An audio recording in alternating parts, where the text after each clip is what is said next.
The door swung open with a soft creak, and what Kofi Mensah saw made his blood run cold. His housemaid, Amara, was kneeling beside his son's bed, her face buried in her hands, sobbing uncontrollably. But that wasn't what stopped him in his tracks. It was the sight of his 12-year-old son, Malik, lying motionless on the bed, his skin pale and clammy, his lips tinged with an unnatural blue. Kofi's heart hammered against his ribcage as he rushed forward, his expensive Italian shoes sliding on the polished marble floor. "What happened?" he demanded, his voice coming out as a strangled whisper. "Amara, what did you do to my son?" The young woman looked up, her dark eyes wide with terror and streaming with tears. Her hands were trembling, and there was something clutched in her right palm. Something small and white. A bottle. "Mr. Mensah, I tried to stop him," she choked out between sobs. "I swear I tried, but he wouldn't listen. He said he couldn't take it anymore." Kofi's world tilted on its axis. He grabbed his son's wrist, feeling for a pulse. It was there, faint but present. Malik's chest rose and fell in shallow, irregular breaths. The boy's phone lay on the floor beside the bed, its screen still glowing with what looked like messages. Dozens of them. Hundreds, perhaps. "Call an ambulance. Now," Kofi roared, scooping his son into his arms. Malik's head lolled against his shoulder, and Kofi felt hot tears burning his own eyes. How had he not seen this coming? How had he been so blind? Amara scrambled for her phone with shaking hands, but before she could dial, Malik's eyes fluttered open. His gaze was unfocused, distant, as if he were looking at something far beyond this room, beyond this world. "Dad." The word came out as barely a whisper. "I'm sorry. I just wanted it to stop. The messages, they won't stop." Kofi's throat tightened. "What messages, son? What are you talking about?" But Malik's eyes had already closed again, and his body went limp in his father's arms. The bottle Amara had been holding fell to the floor with a soft clatter, rolling until it came to rest against the wall. Kofi could now read its label clearly. Sleeping pills. The same prescription he kept in his own medicine cabinet. The room seemed to spin around him as the full weight of the situation crashed down. His son, his only child, had tried to take his own life. And somehow, Amara had been there to witness it all. But why? How had she known to check on Malik at this exact moment? And what were these messages Malik had mentioned? Amara was already on the phone with emergency services, her voice breaking as she gave them the address of the Mensah estate in the wealthy suburbs of Accra. Kofi held his son tighter, feeling the weak rhythm of his heartbeat against his chest. As sirens wailed in the distance, growing closer with each passing second, Kofi's eyes fell on Malik's phone again. The screen had gone dark, but he knew that whatever was on that device held the answers to questions he was terrified to ask.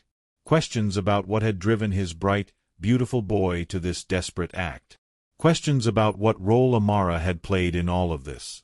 And most frightening of all, questions about what kind of father he had been that he hadn't noticed his own son drowning right in front of him.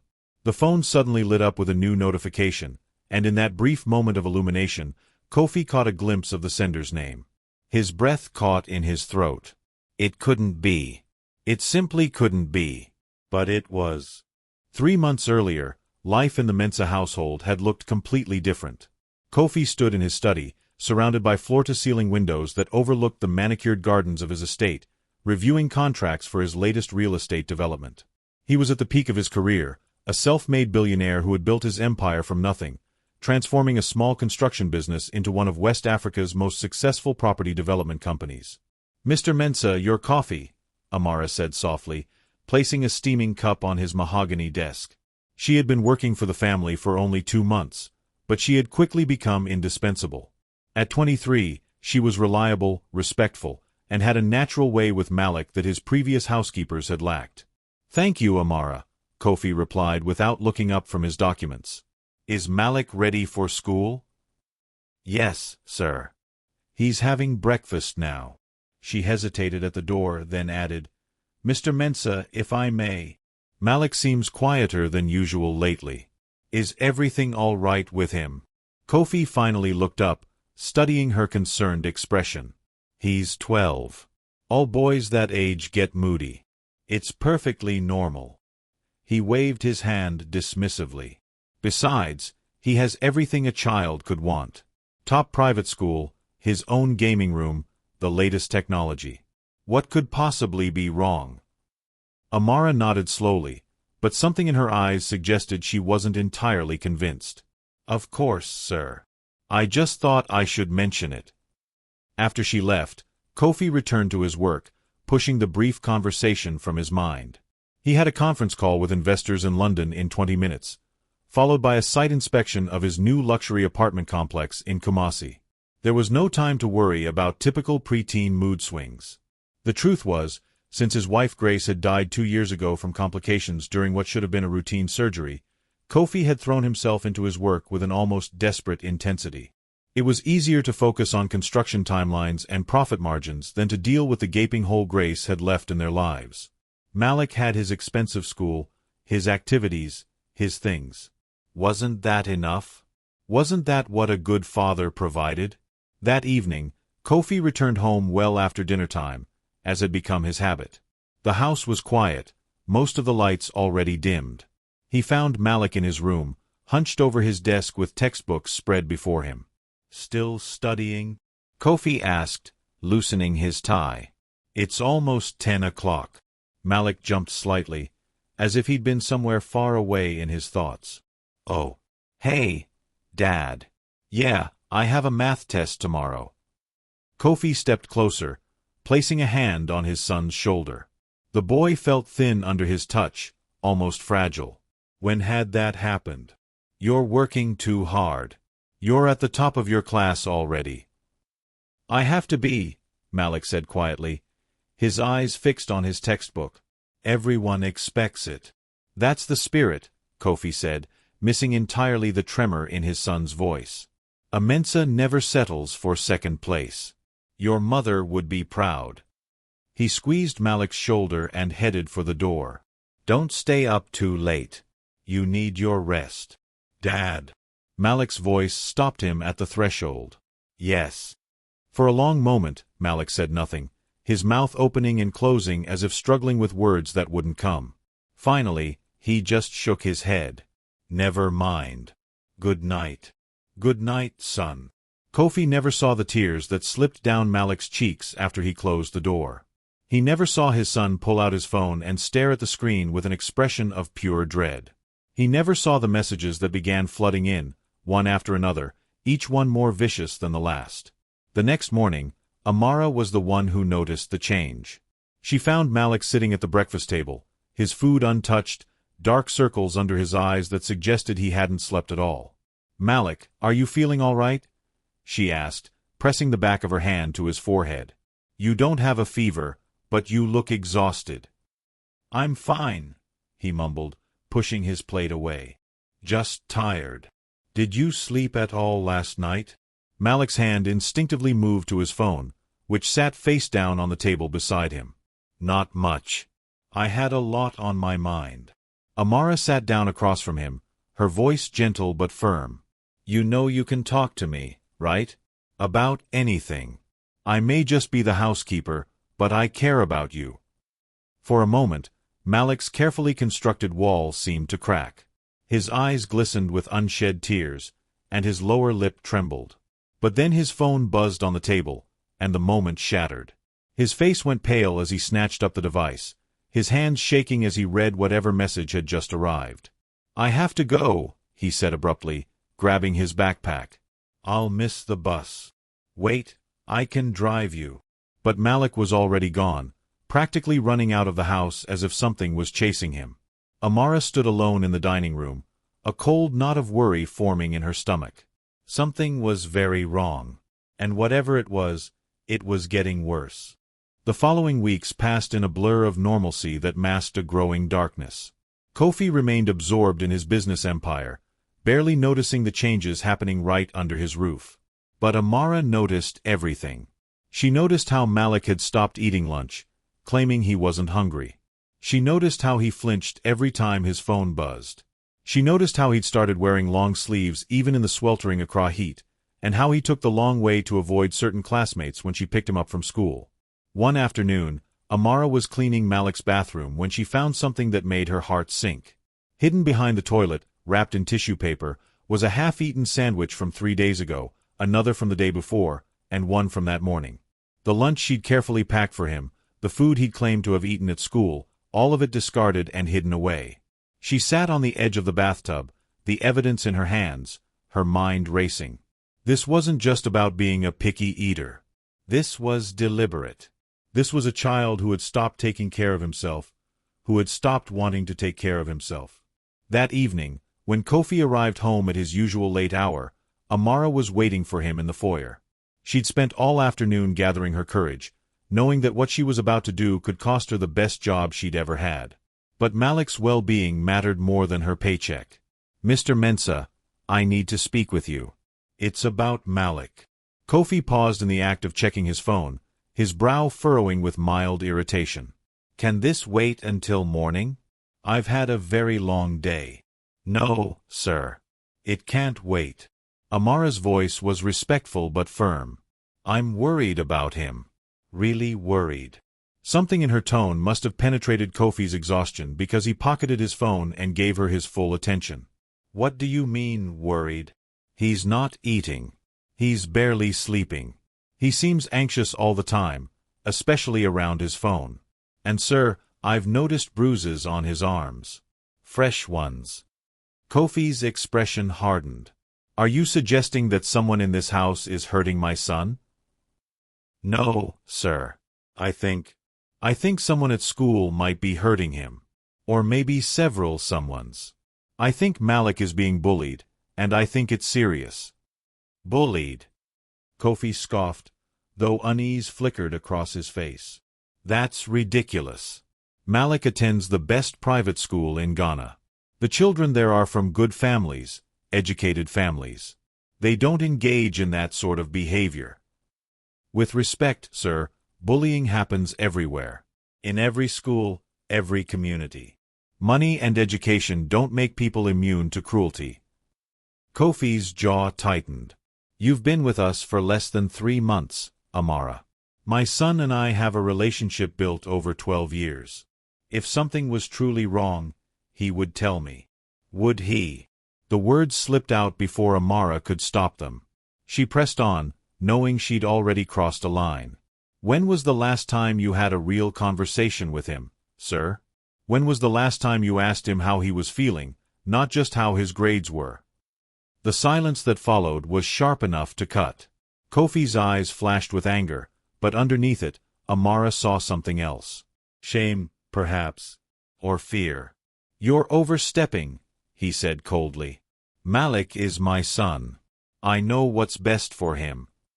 "Then please, sir, just talk to him. Really talk to him. Ask him what's going on at school. Look at his phone. Something is happening to that boy, and if we don't do something soon." "That's enough."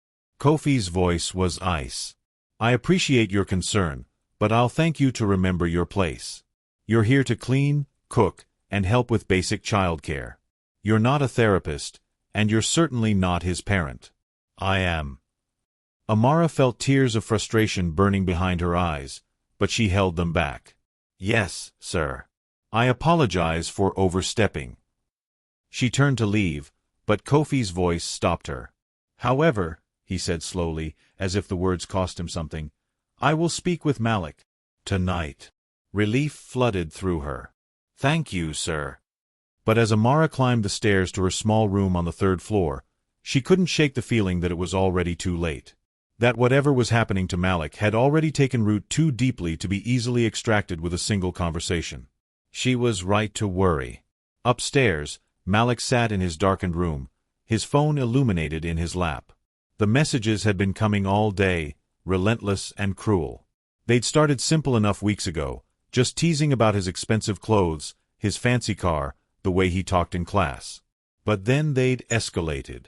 Screenshots of his face photoshopped onto embarrassing images, circulated throughout the school. Lies about things he'd supposedly said or done. And then the threats. "Rich boy thinks he's better than us. Your money can't save you. Tomorrow at school, we're going to teach you a lesson. Everyone hates you. Even your dead mother probably hated you. Why don't you just disappear? Nobody would miss you. There were dozens more, from multiple numbers, some from classmates he'd thought were friends. The group chat had over 40 people in it, all watching, some participating, none defending him. He'd tried blocking the numbers, but new ones always appeared. He'd tried reporting it to a teacher once, but that had only made things worse. The bullies had called him a snitch, and the violence had escalated from words to shoves in the hallway, to books knocked from his hands, to that incident in the bathroom 2 days ago that had left the bruises Amara had noticed. Malik's hands trembled as another message came through. This one included a photo taken of him that day, leaving school.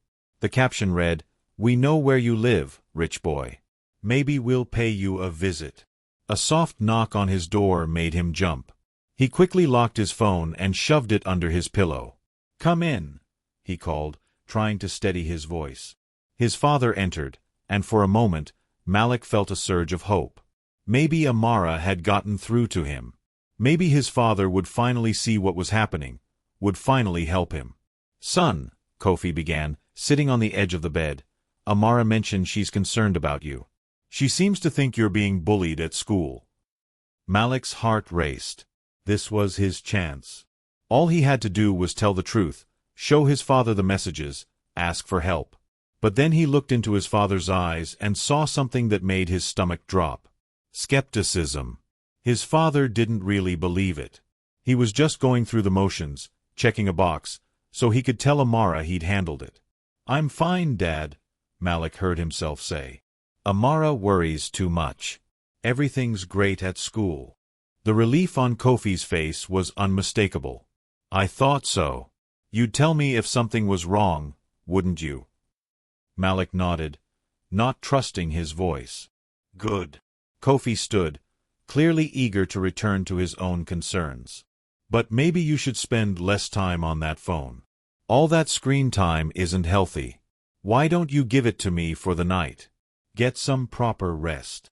Panic seized Malik's chest. The phone was his lifeline, his way of monitoring the threats, of knowing what was coming next. Without it, he'd be blind to the danger. "No." The word came out too sharp, too desperate. I need it for homework. We have a group project, and we're coordinating through messages." Kofi frowned. "At this hour? It's due tomorrow. Please, Dad." After a moment, Kofi sighed. "Fine. But lights out in 30 minutes. You need your sleep." As his father left, closing the door behind him, Malik pulled his phone back out from under his pillow. 3 new messages had arrived in just those few minutes. The last one made his blood run cold. "Saw your fancy car drop you off today. Nice house. Be a shame if something happened to it. Or to you." Malik's hands shook so badly he could barely hold the phone. He thought about his mother, about how she used to make everything better just by being there. He thought about his father, who loved him but didn't really see him anymore. He thought about Amara, who cared but couldn't understand the depth of what he was facing. And for the first time, a dark thought crept into his mind. A terrible, seductive whisper that promised an end to all the fear, all the pain, all the messages that never stopped coming. What if he just stopped existing? Then all of this would finally be over. The next morning, Malik didn't come down for breakfast. Amara waited at the table, glancing at the clock as the minutes ticked by. Kofi had already left for an early meeting, as usual, leaving a brief note about a business dinner that evening. When Malik finally appeared, Amara's breath caught. The boy looked like he hadn't slept at all. His eyes were bloodshot and sunken, his skin had taken on a grayish pallor, and he moved like someone carrying an invisible weight on his shoulders. "Malik, sweetheart, you look terrible," Amara said, standing up. "Maybe you should stay home today. I can call the school and tell them you're sick." "No." Malik's response was sharp, almost panicked. Then softer, "No, I can't miss today. I have that math test, remember." But Amara noticed how his eyes darted to his backpack, to his phone, anywhere but to her face. She noticed how his hands wouldn't stop shaking, how he kept glancing at the windows as if expecting something terrible to come crashing through them. "Malik, please. Talk to me. Whatever is happening, we can fix it together." For a long, agonizing moment, Malik seemed to teeter on the edge of confession. His mouth opened, and Amara held her breath, hoping, praying that he would finally let her in. But then his phone buzzed. Once. Twice. 3 times in rapid succession. The color drained completely from Malik's face. He grabbed his backpack and bolted for the door. "I have to go. I'm late." "Malik, wait." But he was already gone, the front door slamming behind him with a finality that sent chills down Amara's spine. She stood in the empty dining room, her instincts screaming that something catastrophic was building. She thought about following him, about going to the school herself and demanding to speak with the principal. But what would she say? That she had a feeling? That a 12-year-old boy seemed sad? Without proof, without Malik's cooperation, she had nothing. Still, she couldn't just do nothing. Amara pulled out her phone and called Kofi. It went straight to voicemail. She tried again. Same result.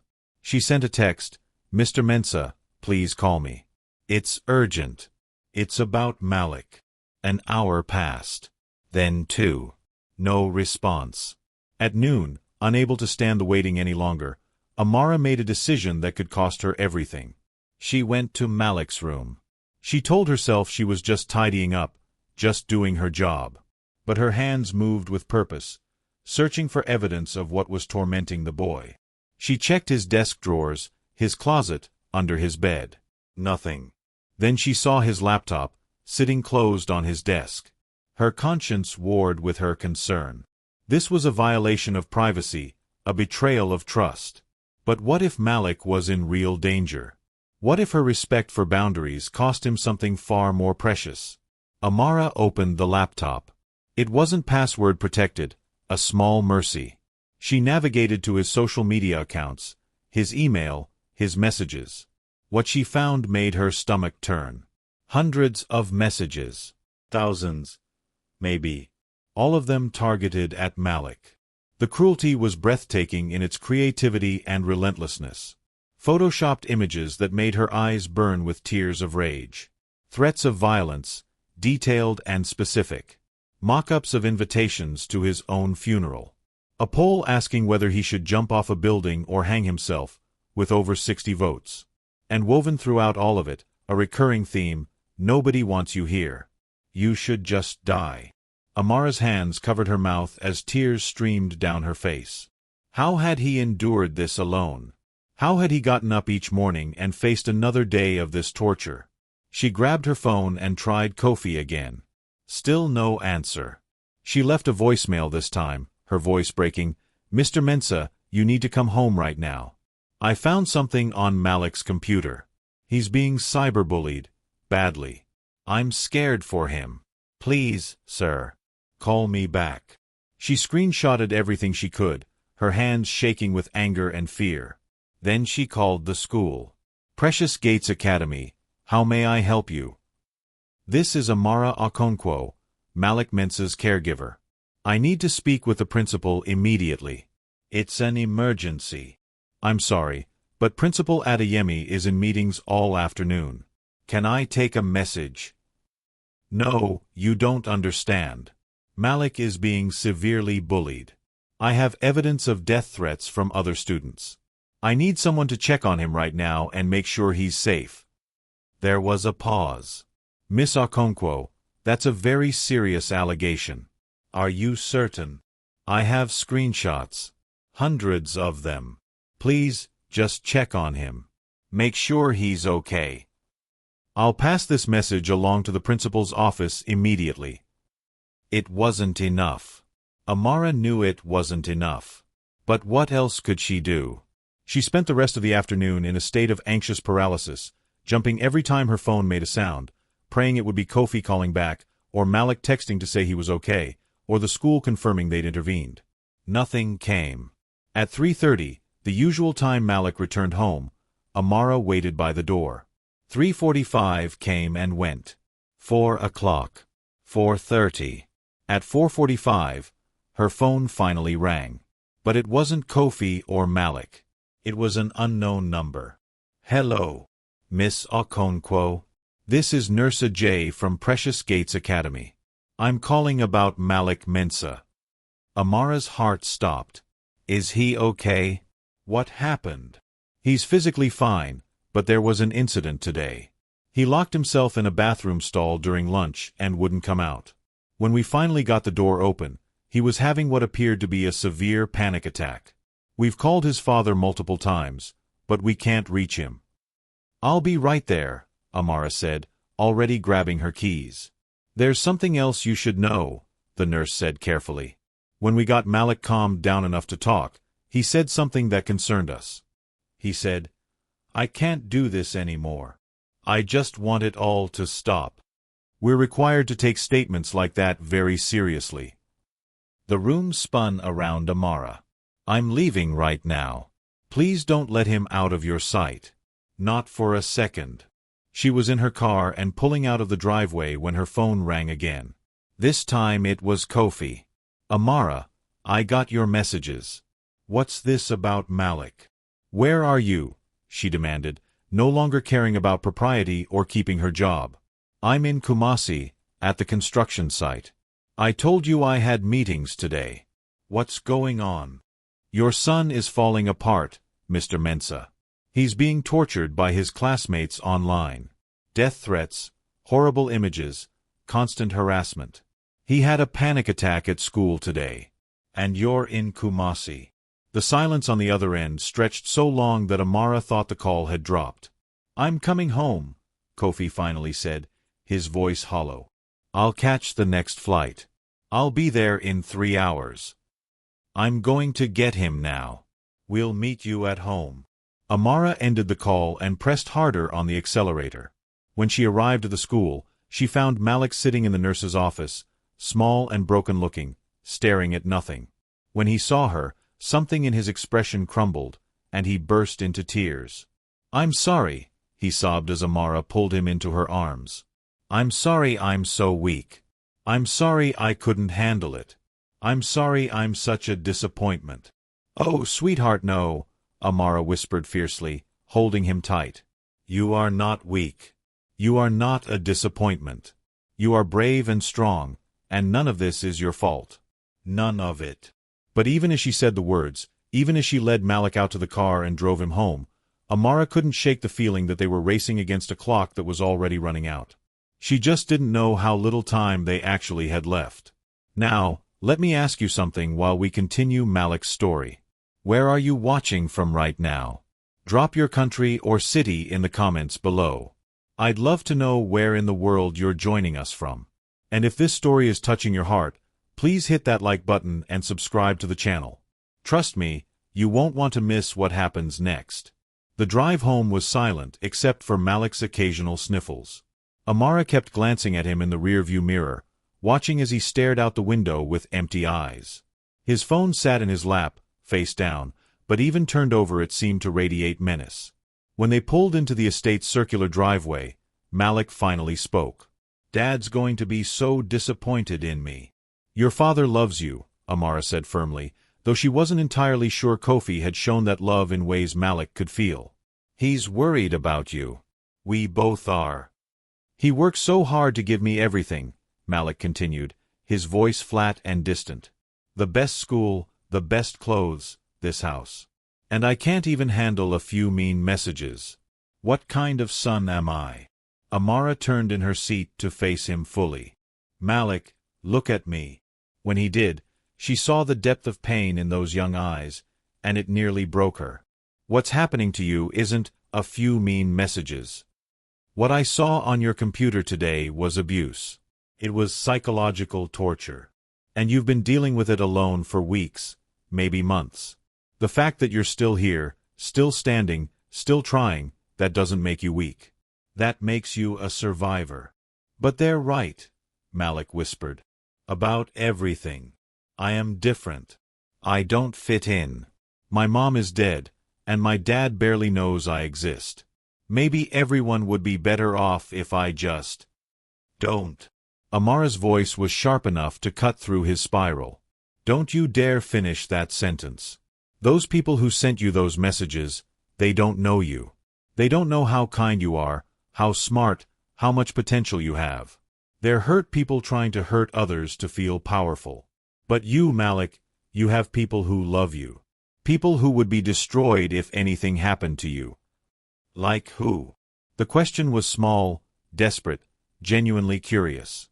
Like me, Amara said simply. Like your father, even if he's been too buried in his own grief to show it properly. Like your grandmother in Kumasi who calls every Sunday to hear your voice. Like Mr. Kwame next door who always asks about your football games. You matter, Malik. Your life has value beyond what cruel children with phones think.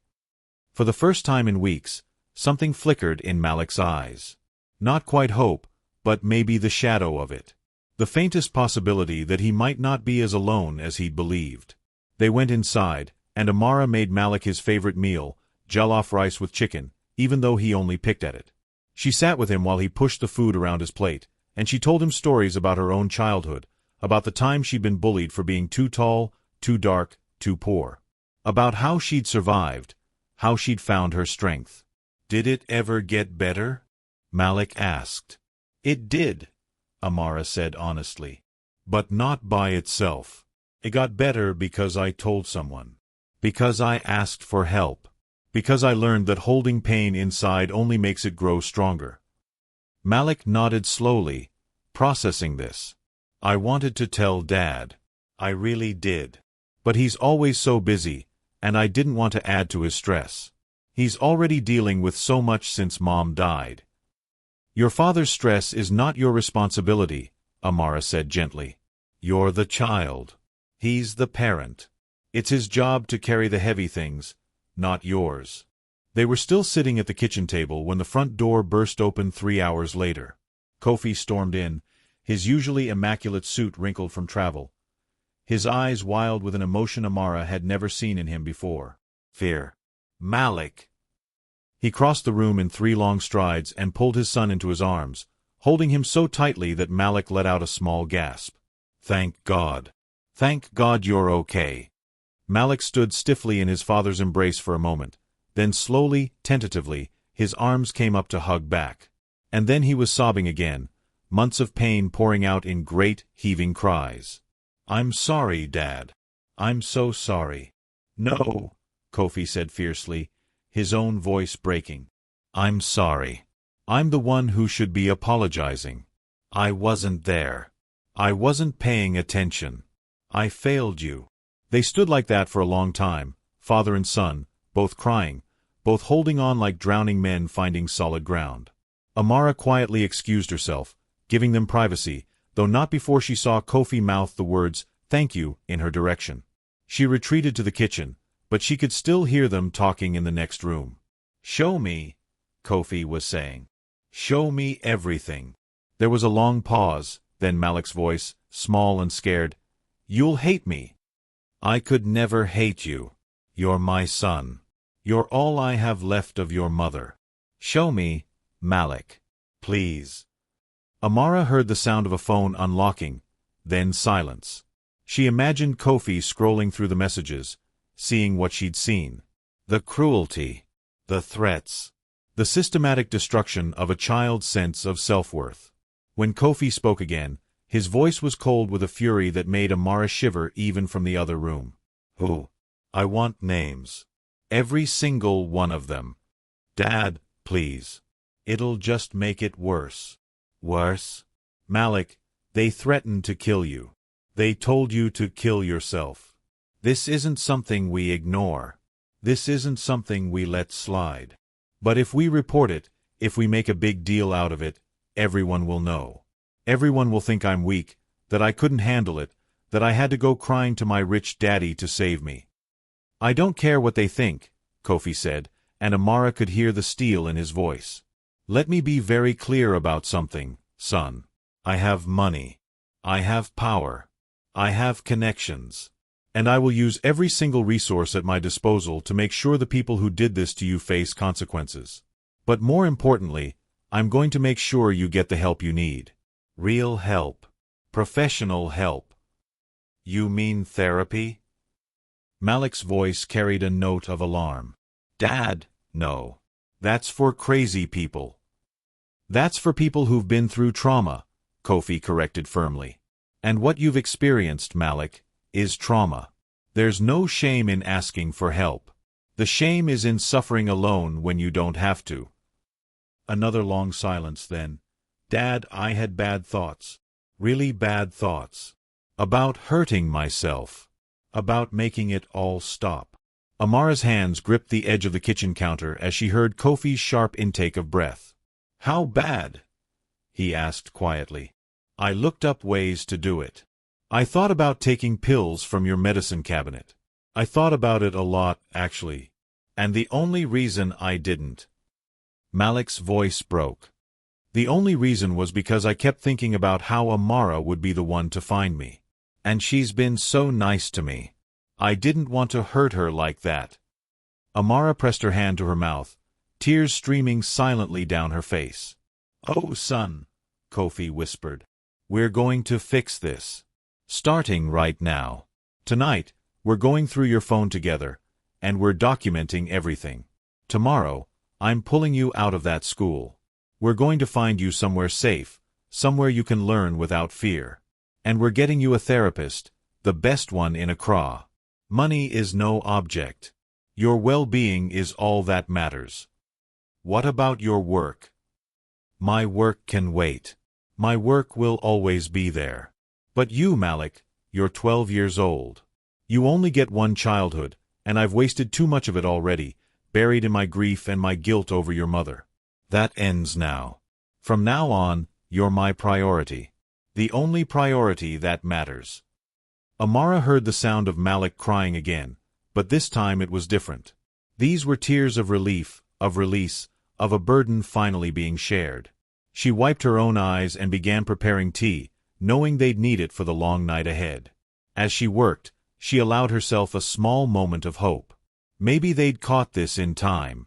Maybe Malik would be okay. But in the back of her mind, a small voice whispered a warning. Trauma didn't heal overnight. The damage had been done. And sometimes, even with all the love and support in the world, the darkness could still creep back in. She just prayed that this time, they'd all be watching closely enough to see it coming. Over the next 2 weeks, the Mensah household transformed. Kofi canceled his business trips, rescheduled his meetings, and delegated responsibilities to his managers. For the first time in 2 years, he was truly present in his own home, and the change was remarkable. He and Malik spent hours together each evening, talking about everything and nothing. They cooked meals side by side, watched movies, played video games that Kofi was hilariously terrible at, which made Malik laugh for the first time in months. They talked about Grace, about the mother and wife they'd lost, sharing memories instead of burying them in silence. Dr. Abina Owusu, the therapist Kofi had hired, visited 3 times a week. She was a warm, patient woman in her 50s who specialized in adolescent trauma and cyberbullying.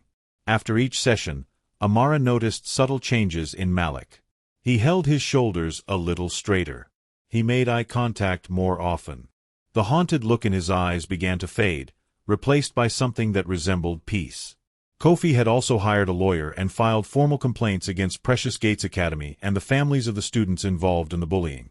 The school's initial response had been defensive, claiming they had anti-bullying policies in place. But when Kofi presented them with the thousands of documented threats, the photoshopped images, the evidence of systemic harassment that had occurred both on and off school grounds, their tune changed quickly.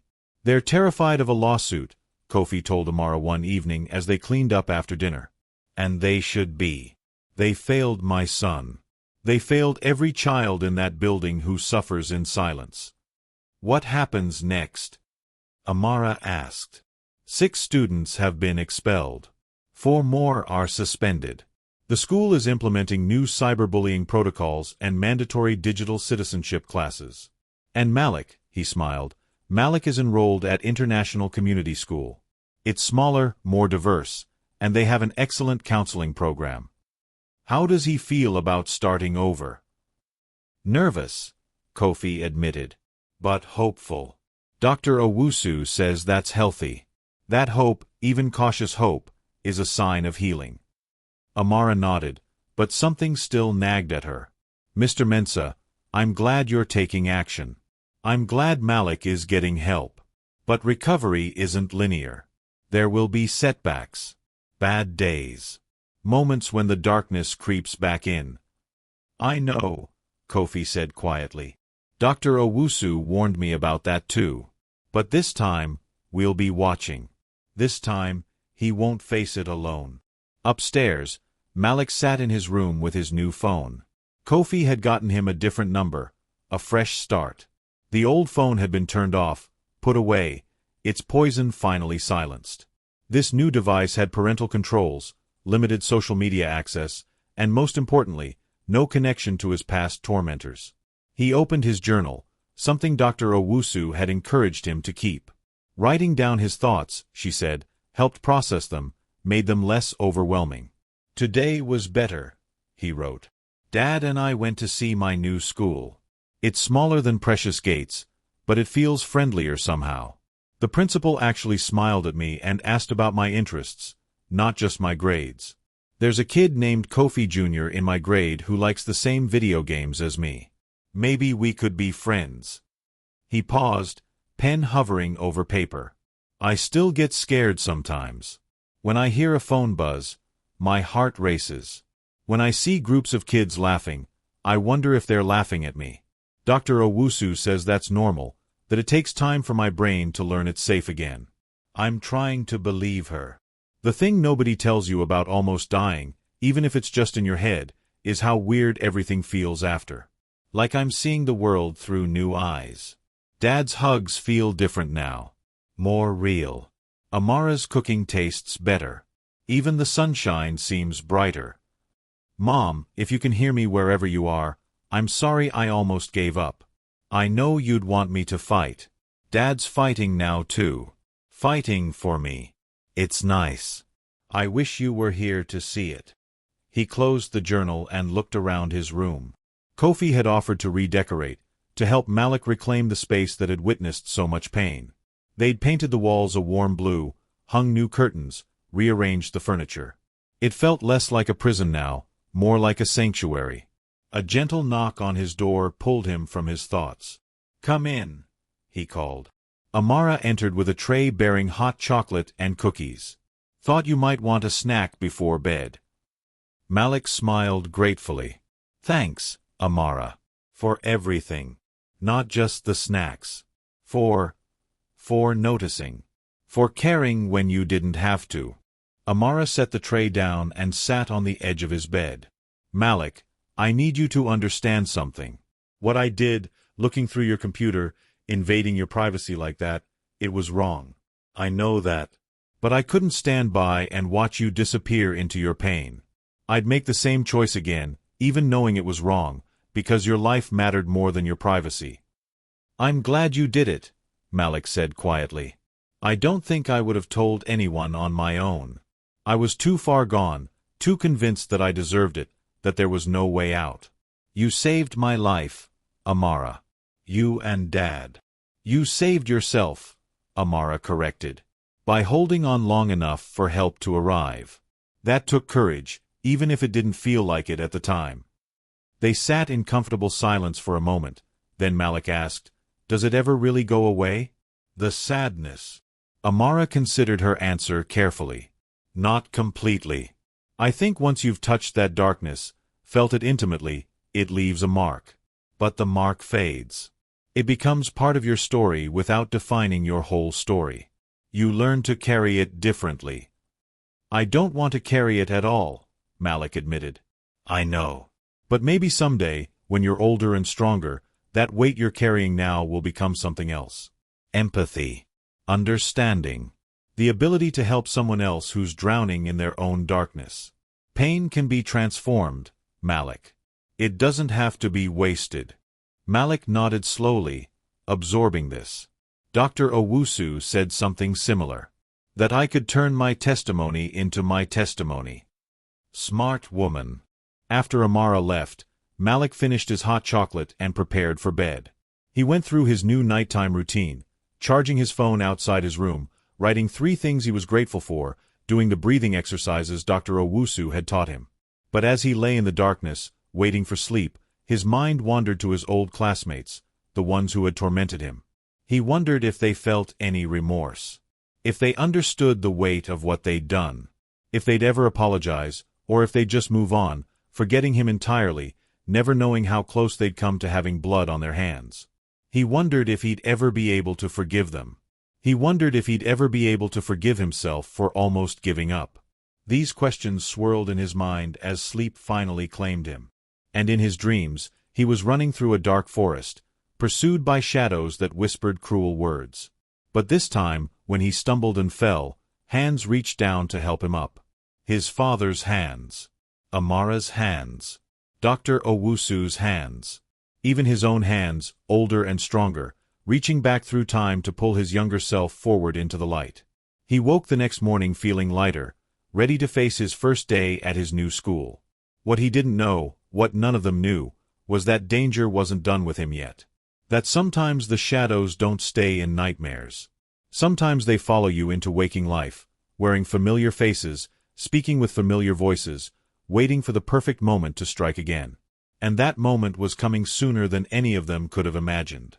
Malik's first week at International Community School exceeded all expectations. The campus was smaller, more intimate, with tree-lined walkways and colorful murals painted by students on nearly every wall. The atmosphere felt different from Precious Gates, less cutthroat, more collaborative. Kofi Jr., the boy Malik had met during his tour, became his unofficial guide.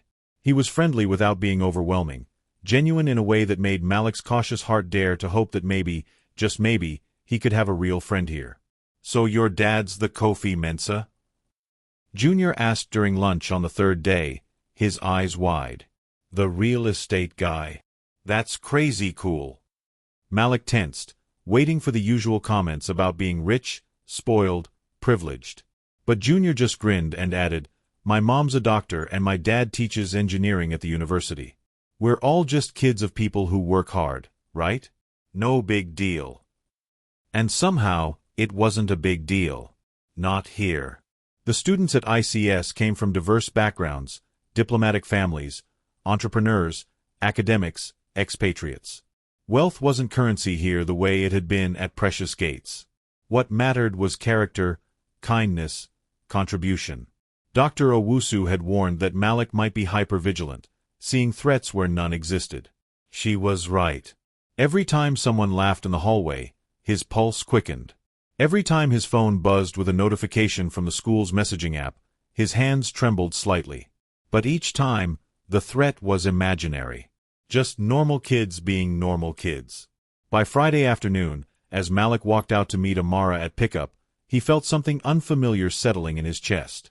It took him a moment to identify it. Contentment. "Good week?" Amara asked, noting the relaxed set of his shoulders. "Really good," Malik admitted. "I think this school might actually work out." But as they pulled out of the parking lot, Malik noticed a car following them. A black sedan with tinted windows, staying exactly 3 car lengths behind through every turn. His newfound peace evaporated instantly. "Amara," he said, his voice tight. "That car behind us. It's been following us since we left school." Amara glanced in the rearview mirror, frowning. "Are you sure? Maybe they're just going the same direction." "Turn right here," Malik said. "This isn't the way home." Amara turned. The black sedan turned too. "Turn left at the next street." She did. So did the sedan. Amara's grip tightened on the steering wheel. "Okay, I believe you. I'm calling your father." She hit the hands-free button, and Kofi answered on the first ring. "Amara? Is everything all right?" "Sir, I think someone is following us." A black sedan, tinted windows, no license plate visible from this distance. "It's been behind us for 10 minutes, matching every turn." "Where are you?" "Near Ring Road Central, heading toward cantonments." "Drive to the nearest police station. I'll meet you there. Don't go home, don't stop anywhere else. Just get somewhere public and safe." Amara's hands shook slightly, but her voice remained steady. understood. Malik's breathing had become rapid and shallow. It's them. They found me. They're going to keep their promise about coming to our house. They're going to hurt us. Nobody's going to hurt you, Amara said firmly, though her own heart was racing. We're going somewhere safe right now. She took a sharp turn toward the cantonment's police station, accelerating slightly. The black sedan matched her speed. For several terrifying minutes, they wove through traffic, Amara's hand steady on the wheel despite her fear, Malik gripping his seatbelt like a lifeline. Then, just as the police station came into view, the black sedan suddenly turned down a side street and disappeared. Amara pulled into the station's parking lot anyway, her hands trembling as she shifted into park. She and Malik sat in silence for a moment, both trying to catch their breath. Did I imagine it? Malik asked quietly. Dr. Owusu said I might see threats that aren't real. Maybe I'm just paranoid. You didn't imagine it, Amara assured him. I saw it too. That car was definitely following us. Kofi arrived 15 minutes later, his face etched with worry. He'd brought his head of security, a former military officer named Captain Mensah, no relation but a trusted employee for over a decade. The police took their statement, but without a license plate number or any concrete threat, there was little they could do. They promised to increase patrols near the Mensah estate and advised them to install additional security cameras. This could be related to the lawsuit, Captain Mensah suggested as they drove home in convoy, his security vehicle leading the way. Some of those families you're taking legal action against are very wealthy, very connected. They might be trying to intimidate you into dropping the charges. Then they're in for a rude awakening, Kofi said coldly. I don't respond well to intimidation. If anything, this makes me more determined to see this through. But that night, despite the increased security, despite the new cameras being installed, despite Kofi's reassurances, Malik couldn't sleep. Every sound made him jump. Every shadow seemed to hide a threat. The progress he'd made over the past 2 weeks felt suddenly fragile, like a house of cards that could collapse at any moment. At 2 in the morning, he crept downstairs and found Amara in the kitchen, also unable to sleep. Bad dreams? She asked gently. Can't even get to the dream part, Malik admitted. Every time I close my eyes, I see that black car. Or I see the faces of the kids from my old school. Or I imagine what they might do if they really did come here. Amara poured him some warm milk, an old remedy but a comforting one. Do you want to talk about it? Or would you rather be distracted? I don't know, Malik said honestly. I just feel like I can't catch a break. Like every time things start getting better, something reminds me that I'm not safe. That I'll never really be safe. That's trauma talking, Amara said softly. It convinces you that danger is everywhere, always. But Malik, the truth is, you are safer now than you've been in months. Your father knows what's happening. You have therapists, security, people watching out for you. That car today was scary, yes. But you handled it well. We got to safety. The system worked. What if next time it doesn't? It was the question that haunted all of them, the one nobody wanted to voice.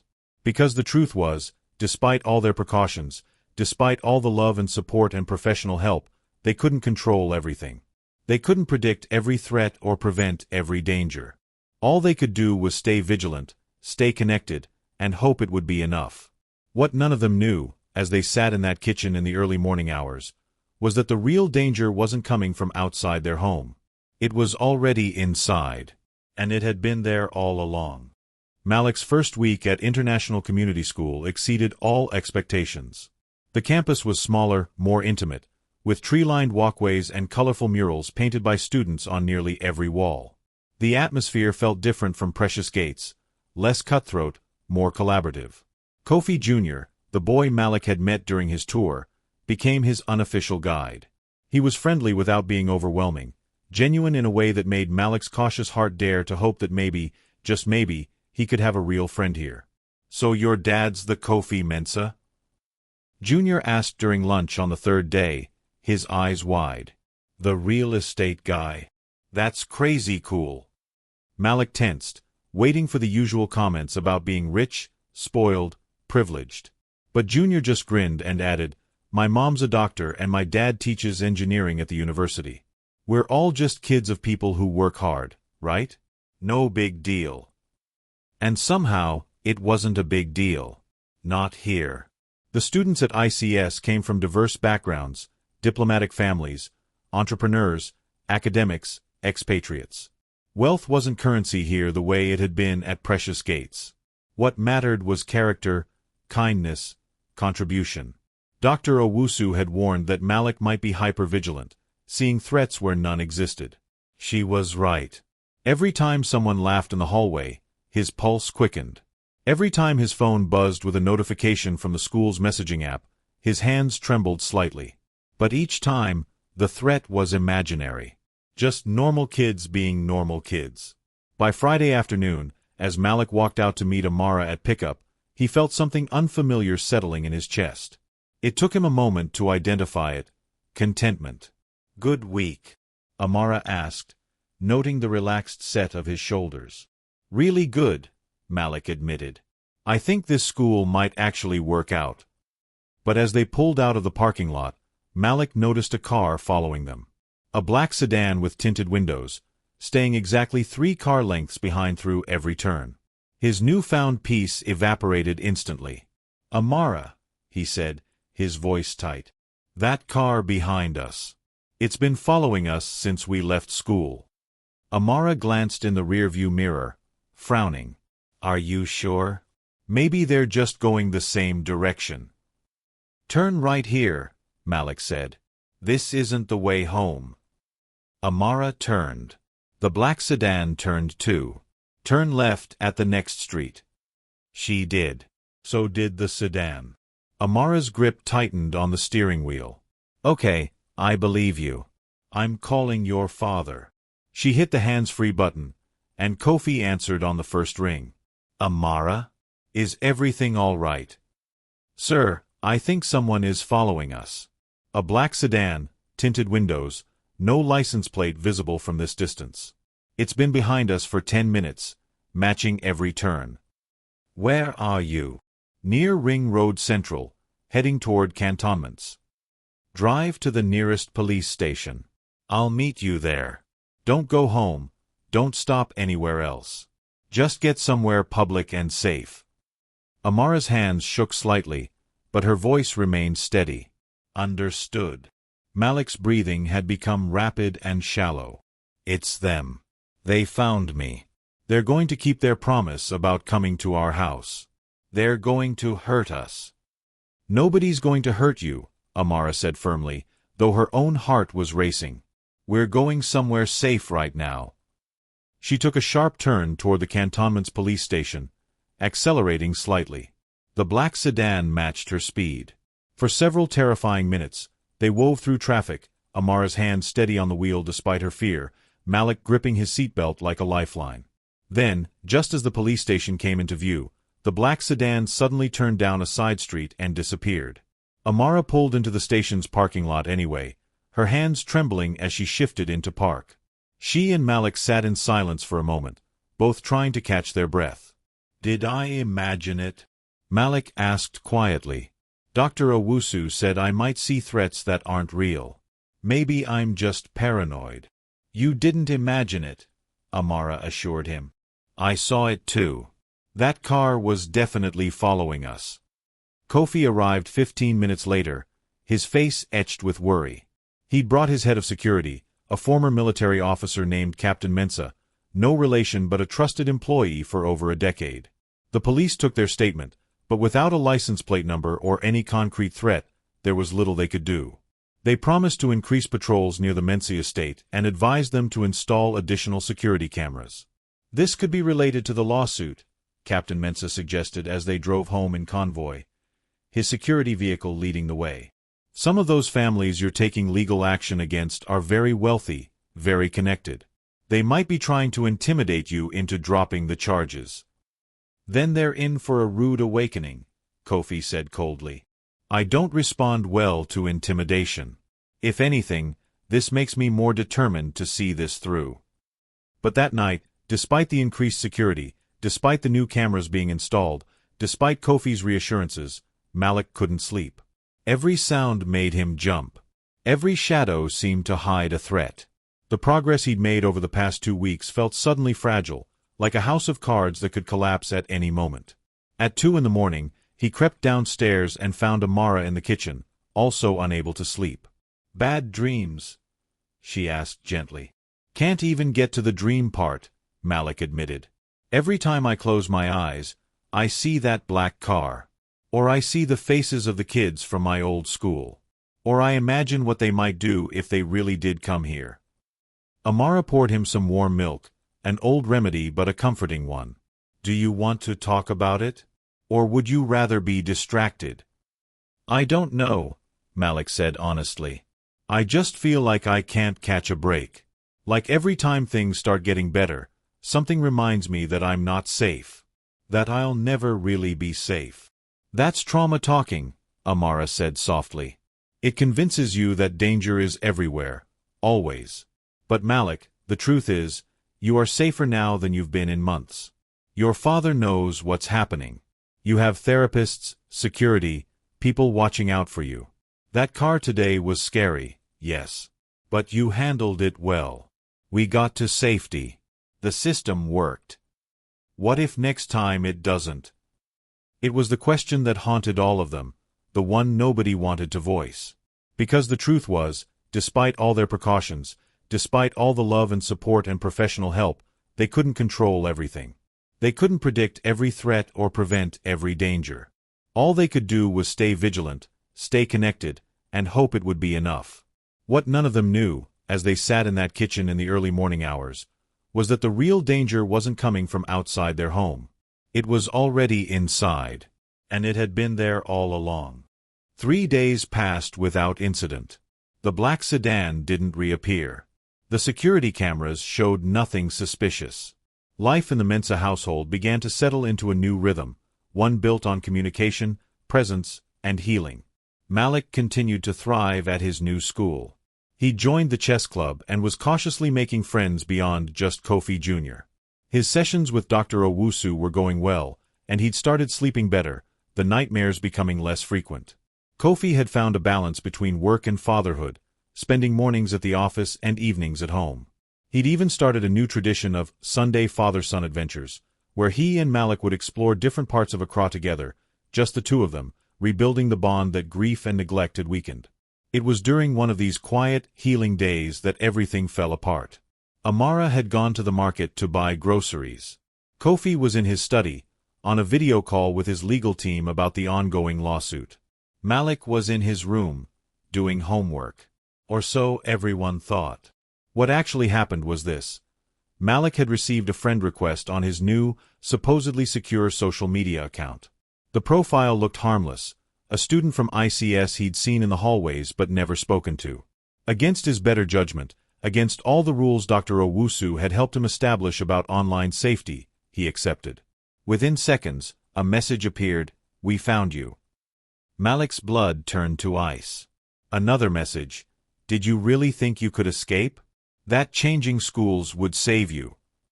Then another, "Rich boy got 6 of our friends expelled. You ruined their lives. Now we're going to ruin yours." The messages came faster now, from multiple accounts, all appearing simultaneously as if coordinated. Screenshots of his new school. Photos of him walking with Kofi Jr. Images of his house, his father's car, Amara's vehicle. "We know where you live. We know your schedule. We know everything. You should have just killed yourself when you had the chance. Now we'll have to do it for you." Malik's hands shook so violently he nearly dropped the phone. The room spun around him. All the progress, all the therapy, all the safety measures, they meant nothing. They'd found him. They'd never stopped hunting him. And now they were going to finish what they'd started. His breath came in short, painful gasps. His vision narrowed to a tunnel. The panic attack hit him with the force of a freight train, and suddenly he couldn't breathe, couldn't think, couldn't do anything but feel the overwhelming terror consuming him. He stumbled to his bathroom, his mind a whirlwind of fear and desperation. He needed it to stop. He needed the messages to stop, the fear to stop, the constant vigilance and hypervigilance and the crushing weight of always looking over his shoulder. He opened the medicine cabinet with shaking hands. His father kept sleeping pills there. Strong ones. The same ones he'd considered taking before, during that dark period when death had seemed like the only exit from an impossible maze. Malik reached for the bottle. Downstairs, Kofi ended his video call and glanced at his watch. He should check on Malik, make sure he didn't need help with his homework. These small moments of connection, Dr. Owusu had emphasized, were crucial for maintaining trust and communication. He climbed the stairs, humming softly, thinking about what they might cook together for dinner. When he reached Malik's room, he found the door slightly ajar. "Malik," he called, pushing it open. "How's the homework coming along?" The room was empty, but Malik's phone lay on the bed, screen still glowing with messages. Kofi picked it up, and what he saw made his heart stop. "No," he whispered. "No, no, no." He read through the threats, the coordinated attack, the photos of their home. And then he noticed the timestamps. These messages had started arriving 15 minutes ago. 15 minutes of terror that Malik had endured alone. "Malik!" Kofi shouted, racing toward the bathroom. "Malik, where are you?" The bathroom door was locked. "Malik, open this door right now." Silence. "Malik!" Kofi threw his shoulder against the door once, twice. On the third attempt, the lock gave way, and the door burst open. What he saw would haunt him for the rest of his life. Malik sat on the bathroom floor, his back against the bathtub, tears streaming down his face. In one hand, he held his father's bottle of sleeping pills. In the other, a glass of water. But the bottle was still closed. The pills were still inside. "I couldn't do it," Malik sobbed. "I wanted to. I wanted it all to stop. But I kept thinking about you and Amara and Dr. Owusu and Mom. I kept thinking about how you said I matter. And I couldn't. I couldn't." Kofi dropped to his knees beside his son, gently taking the bottle from Malik's trembling hand and pulling the boy into his arms. "Thank God," he whispered brokenly. "Thank God you held on." They stayed like that, father and son, both crying, both holding each other like lifelines in a storm. Eventually, Kofi helped Malik to his feet and led him to the bed. He called Dr. Owusu, who arrived within 30 minutes. He called the police, who began tracing the source of the messages. He called Captain Mensah, who immediately increased security around the property. And when Amara returned from the market an hour later, Kofi met her at the door and told her everything. Her face went pale, then red with fury. Those monsters. Those absolute monsters. "They're children," Kofi said quietly. "Cruel, damaged children who don't understand the weight of their actions. But they will. The police are involved now. The school is being notified. Every single person behind those accounts will face consequences." "Is Malik?"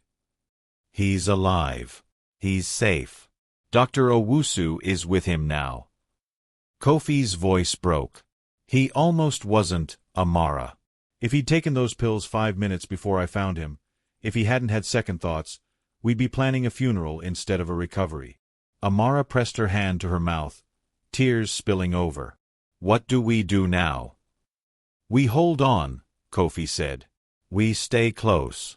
We remind him every single day that his life has value, that he's loved, that this darkness is temporary even when it feels eternal. And we make absolutely certain that the people who drove him to this point face every possible consequence." Upstairs, Dr. Owusu sat with Malik, her voice calm and steady even as her heart ached for this brave, broken boy. "You did the right thing," she told him. "In that moment, when the darkness felt overwhelming, you chose life. That took extraordinary courage, Malik. More courage than most adults possess." "It didn't feel like courage," Malik whispered. "It felt like weakness. Like I couldn't even end my own life properly." "No," Dr. Owusu said firmly. "Ending your life would have been the easy choice, the escape. Choosing to stay, to fight, to face another day even when you're terrified, that's the hard choice. That's the brave choice. And you made it. What if I can't make it again? Malik's voice was so small, so scared. What if next time, I'm not strong enough? Then we make sure there isn't a next time, Dr. Owusu said. Starting tonight, we're implementing a crisis plan. Your father is removing all medications from the house and securing them elsewhere. You're going to have increased supervision, not as punishment, but as support. And we're going to meet every single day until we're confident you're stable. I'm so tired, Malik admitted. Tired of fighting. Tired of being afraid. Tired of feeling like a target. I know, Dr. Owusu said gently. But Malik, you're only 12 years old. You have so much life ahead of you, so many experiences you haven't had yet, so many joys you haven't discovered. This pain you're feeling right now, it's real and it's valid, but it's not forever. I promise you, it's not forever. Malik wanted to believe her. God, how he wanted to believe her. But belief required hope, and hope felt like a luxury he couldn't afford. Still, he'd chosen to stay. For now, that would have to be enough. Now, I want to hear from you in the comments. What would you have done in Malik's situation? Have you or someone you know ever faced something like this? Share your thoughts below.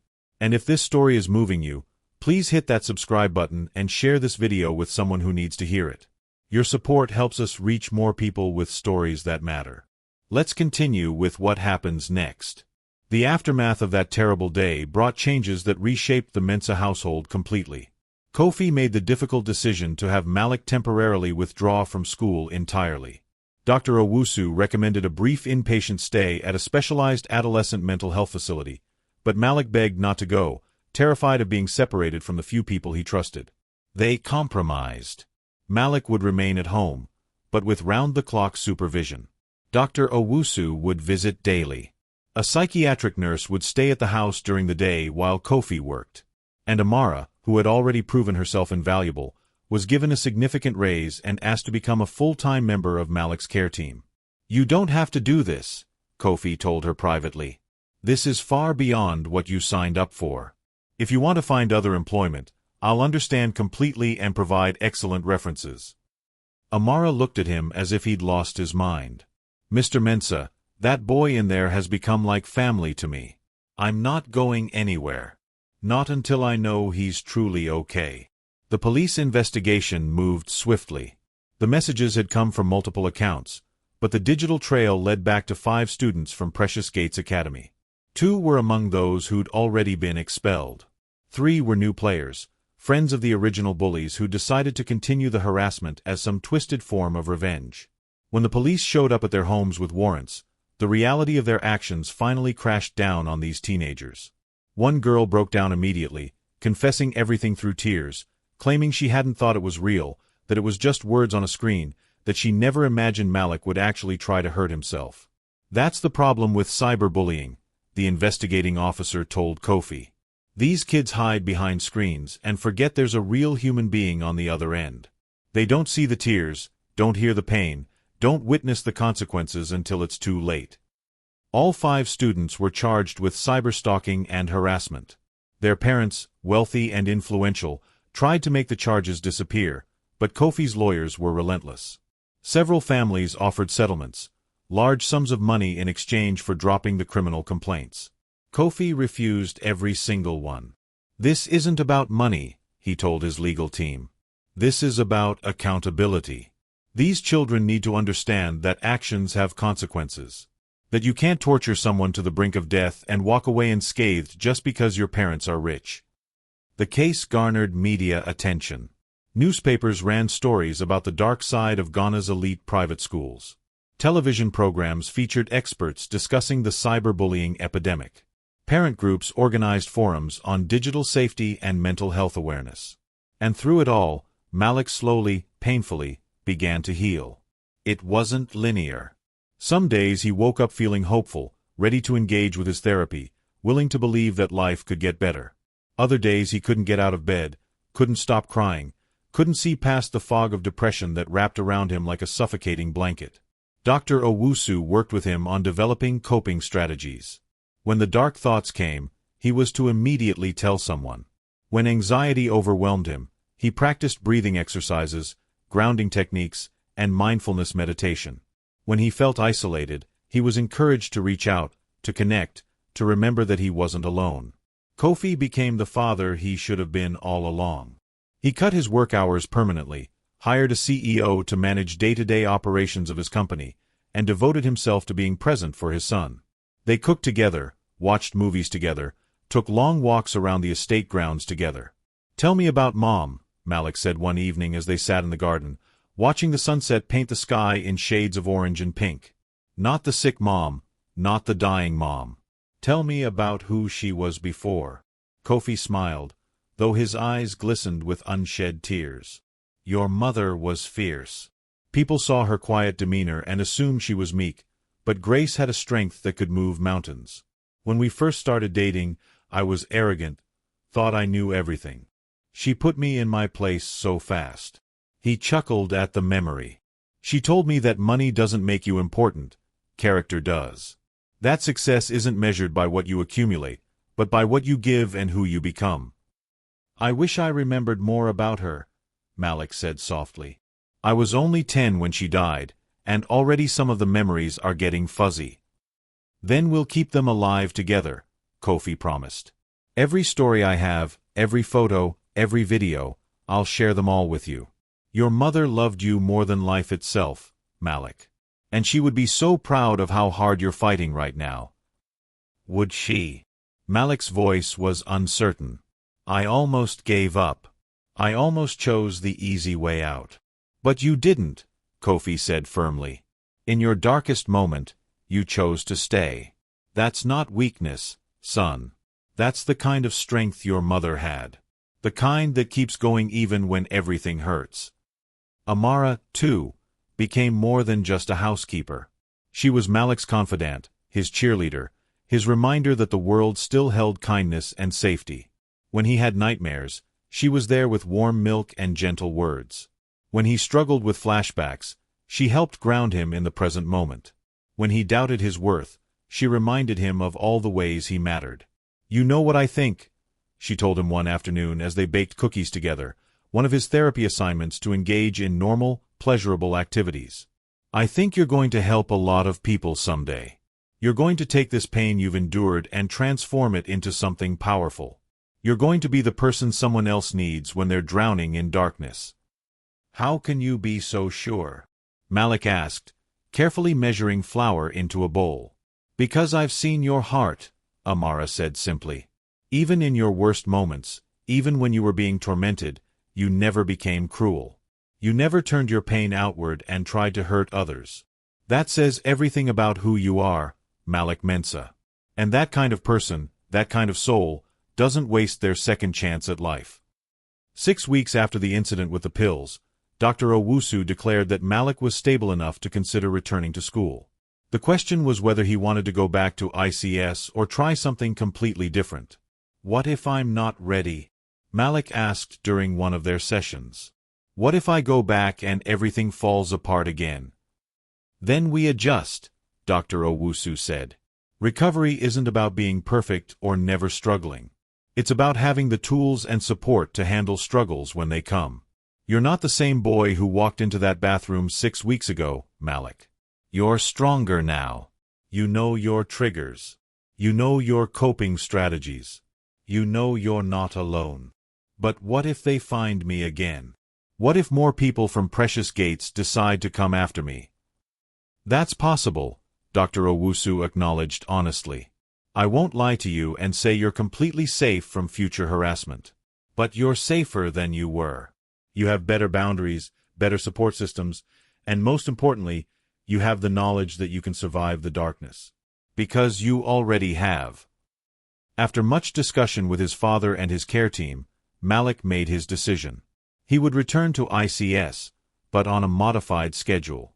Half-days for the first 2 weeks, with the option to call home if he felt overwhelmed. Kofi Jr. had been kept informed throughout Malik's absence and had sent encouraging messages, promising to stick by his friend's side when he returned. The night before his first day back, Malik couldn't sleep. He lay in bed, staring at the ceiling, his mind racing with possibilities both hopeful and terrifying. A soft knock on his door interrupted his thoughts. "Come in," he called. Kofi entered, carrying something wrapped in cloth. "I wanted to give you something," he said, sitting on the edge of Malik's bed. "This belonged to your mother." He unwrapped the cloth to reveal a small journal, its leather cover worn soft with age. "Your mother kept this during the hardest period of her life, when she was fighting a different kind of battle. She wrote in it every day, reminding herself of reasons to keep going, of small joys, of hope even when hope seemed foolish." Malik took the journal with reverent hands, opening it to a random page. His mother's handwriting, elegant and familiar, filled the pages. "Today was hard," one entry read, "but I watched Malik laugh at something silly, and that sound was enough to make everything worthwhile. He doesn't know it yet, but he's my reason for fighting. He's my reason for everything." Tears blurred Malik's vision. "She wrote about me?" "Almost every page," Kofi said, his own voice thick with emotion. "You were her light, Malik. Just like you're mine.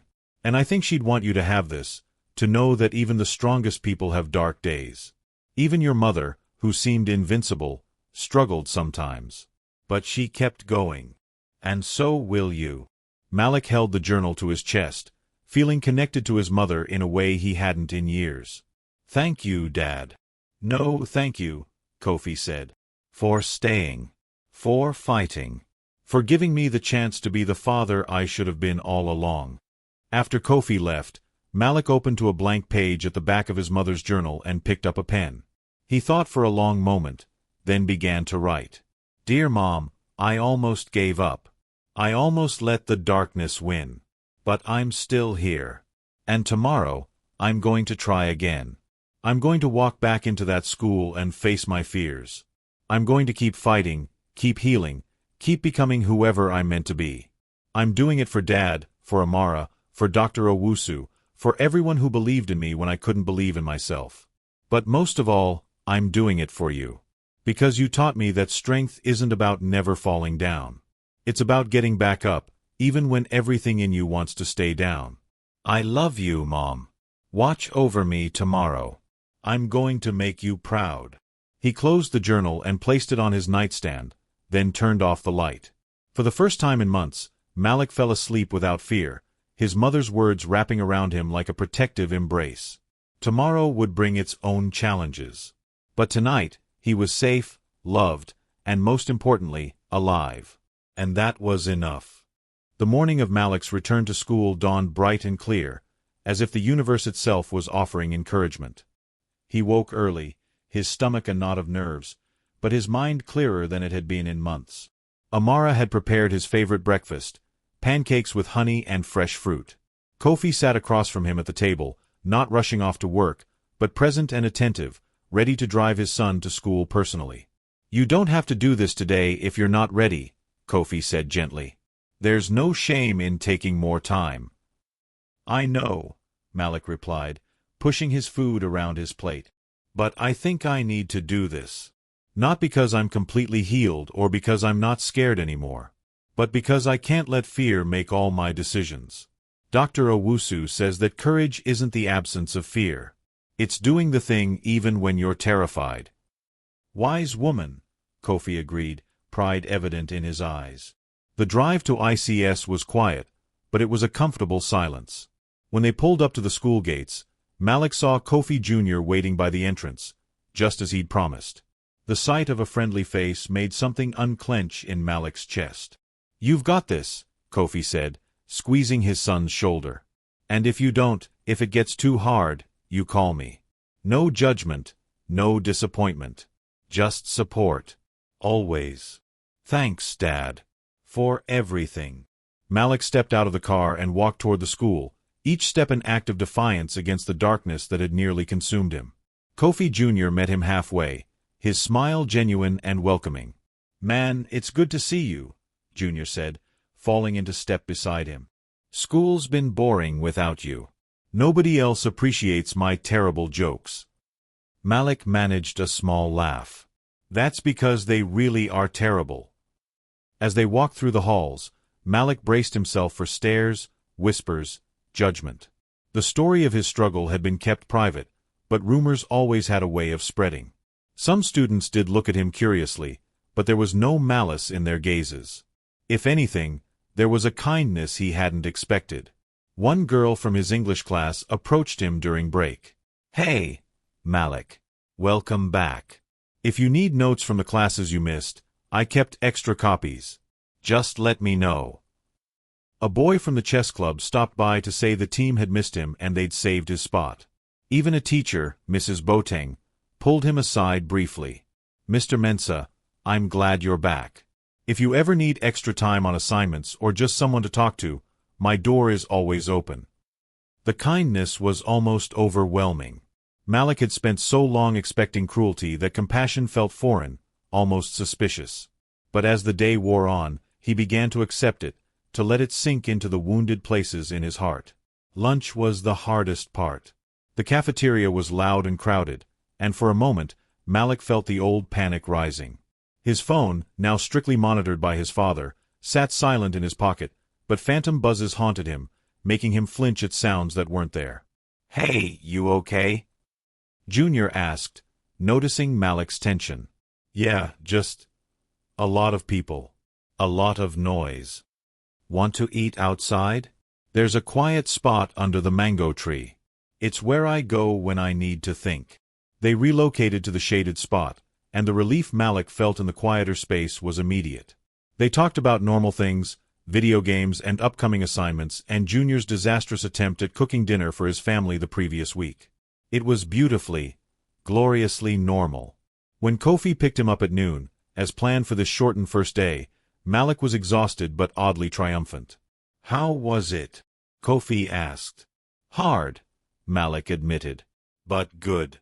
Really good, actually. People were nice. Junior was there for me. And I didn't have a single panic attack." "I'm so proud of you," Kofi said, his voice thick with emotion. That evening, Dr. Owusu came for her regular session, and Malik recounted the day in detail. "You know what this means?" she asked when he finished. "What?" "It means you're not just surviving anymore. You're starting to live again. There's a difference, you know.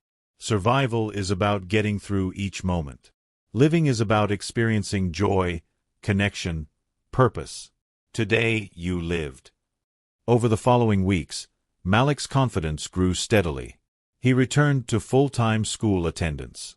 He excelled in his classes, joined the chess club officially, and even auditioned for the school's drama production of Things Fall Apart, landing a supporting role. The legal case against his tormentors concluded with convictions for all 5 students involved in the final harassment campaign. They received court-ordered community service, mandatory counseling, and permanent records that would follow them. It wasn't revenge, Kofi explained to Malik, but accountability. A necessary step toward breaking the cycle of cruelty that had nearly claimed his son's life. More importantly, Precious Gates Academy implemented comprehensive anti-bullying programs, hired school counselors, and created anonymous reporting systems for students in crisis. Other schools across Ghana followed suit, inspired by the media coverage of Malik's case. The conversation about mental health and cyberbullying, long overdue, was finally happening in earnest. 3 months after his return to school, Malik stood before an assembly of students and parents, invited to speak about his experience. His hands shook as he approached the microphone, but when he spoke, his voice was steady. "I'm here today because I almost wasn't here at all," he began. "Not that long ago, I was in a place so dark that I couldn't imagine ever seeing light again. I was being bullied, harassed, told daily that I should die, that I was worthless, that nobody cared about me." The auditorium was silent, every eye fixed on him. "And I almost believed them. I almost let their words become my truth. I came within minutes of ending my life because I thought that was my only escape from the pain." He paused, gathering his courage for what came next. "But I'm standing here now because 3 people refused to let me disappear into that darkness. My father, who learned to see past his own grief and really look at me. My caregiver Amara, who noticed when I was hurting and had the courage to intervene even when it wasn't her job. And my therapist, Dr. Owusu, who taught me that asking for help isn't weakness, it's wisdom." Malik's eyes found Kofi in the audience, then Amara, both with tears streaming down their faces. I'm not telling you this story because I'm healed. I'm not. I still have hard days. I still sometimes feel anxious or sad or overwhelmed. But I'm learning that healing isn't about reaching some perfect destination where you never hurt again. It's about building a life where the hurt doesn't consume you, where you have people and tools and reasons to keep going even when it's hard. He gripped the podium, his next words coming from the deepest part of his heart. If you're struggling right now, if you're being bullied or feel hopeless or think that ending your life is your only option, I'm begging you to reach out. Tell a parent, a teacher, a friend, anyone. Because the darkness lies. It tells you that you're alone, that nobody cares, that it will never get better. But those are lies. You matter. Your life has value. And there are people who will fight for you if you just give them the chance. The applause when he finished was thunderous.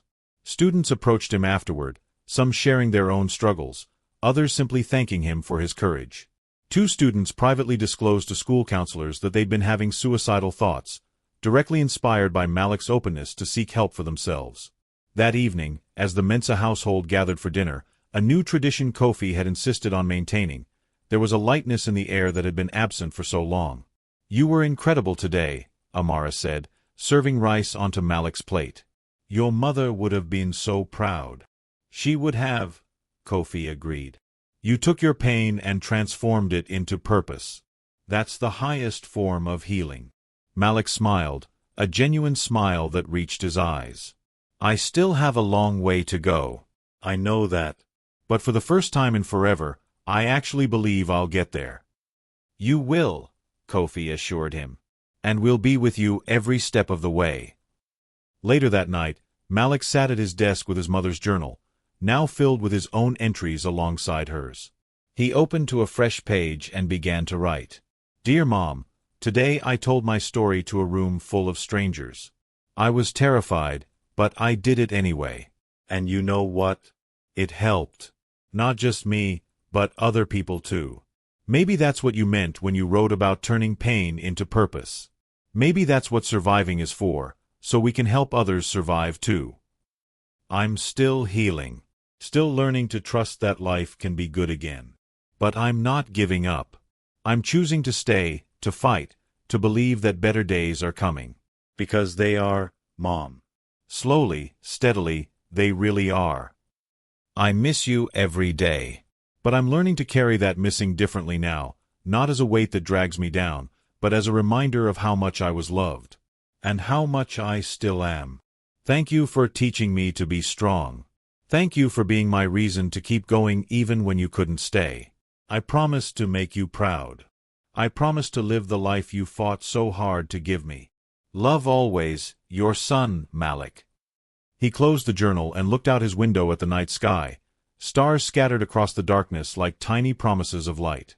6 months ago, he'd stood at the edge of an abyss, convinced that falling was his only option. But he'd been wrong. There had been another choice all along, harder but infinitely more valuable. The choice to reach out, to hold on, to believe that he was worth saving. And in making that choice, in accepting the hands that reached back to pull him to safety, Malik Mensa hadn't just saved his own life. He'd opened the door for others to save theirs too. The billionaire had gone to his son's room and found his maid crying over what could have been the worst tragedy of his life. But what he discovered in that moment of crisis wasn't just his son's pain. He discovered his own failures as a father, his capacity for change, and most importantly, his son's incredible, unbreakable will to survive. Sometimes the greatest shocks aren't the disasters we fear, but the strength we never knew we possessed until we're forced to find it. And sometimes, being saved means learning to save yourself, one brave choice at a time.